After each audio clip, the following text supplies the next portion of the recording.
सूत्र नंबर 12। और कौन सी भावनाएं हैं जो वृत्ति और सम्यक दृष्टि जीव निरंतर भाए।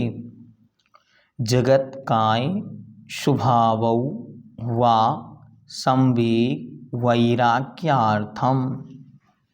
जगत काय स्वभावौ वा संवेग वैराग्यार्थम। जगत काय स्वभावौ वा संवेग वैराग्यार्थम। जगत काय स्वभावौ, जगत का काय, जगत का स्वभाव और काय का स्वभाव किस लिए है? तो कहते हैं जगत का स्वभाव संवेग को बढ़ाने वाला है और शरीर का अर्थात काय का स्वभाव वैराग्य को बढ़ाने वाला है। संवेग वैराग्यार्थम, संवेग और वैराग्य के लिए जगत काय स्वभावौ, जगत और काय अर्थात शरीर के स्वभाव का विचार करना चाहिए। दो चीज़ों के लिए कहा। पहले क्या कहा? सबसे पहले कहा कि जगत का स्वभाव, जगत का स्वभाव कैसा है? तो कहा यह जगत तो अनादि है, अनंत है और अनेक प्रकार से बना हुआ है। न इसका कोई कर्ता है और ना ही कोई इसे चलाने वाला है। गमन करे या जिसमें भ्रमण करे उसे जगत कहते हैं। जगत का अर्थ ही संसार है।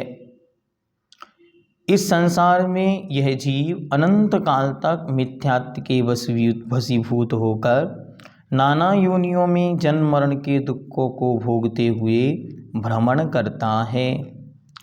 यहाँ कोई वस्तु नियत नहीं है। यहाँ रह तो रहा है लेकिन यहाँ कुछ भी नियत नहीं है। जीवन जल की बुदबुदी के समान है और भोग संपदाएं बिजली व इंद्रधनुष के समान चंचल हैं। संसार में कोई भी रक्षक नहीं है। जीव अकेला जन्मता है और अकेला ही मरता है। अर्थात यह जीव अकेले ही अपने सुख दुखों का कर्ता और भोक्ता होता है। शरीर का स्वभाव कैसा है? यह जो शरीर है यह स्वभाव से ही नश्वर है, अपवित्र है, अनित्य है, दुख का कारण है, निसार है और रोगों का घर है। इस प्रकार यह जीव निरंतर चिंतन करता है। इनका चिंतन करने से क्या होता है? तो कहते हैं जगत के चिंतन से संवेग बढ़ता है। संवेग का अर्थ है संसार के प्रति भय। संसार प्रति समय बढ़ रहा है, उसे देखकर वह सम्यक दृष्टि जीव डर जाता है कि मैं कैसे संसार में रहूं और अनादिकाल से मैं यहीं तो घूम रहा हूँ, भटक रहा हूँ, अब मैं पुनः यहाँ ना भटकूं। अर्थात इससे अब मुझे दूर जाना है। और दूसरा शरीर, यह शरीर सारा संसार इस शरीर में लगा हुआ है लेकिन वास्तविकता में यह शरीर कैसा है?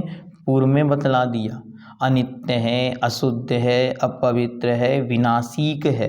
तो मैं क्या करूं? तो मुझे वैराग्य की प्राप्ति होती है। अर्थात संसार, शरीर और भोगों में राग द्वेष खत्म होने लगता है, ममत्व परिणाम खत्म होने लगता है और वह इनसे बच जाता है अर्थात दूर हटने लगता है।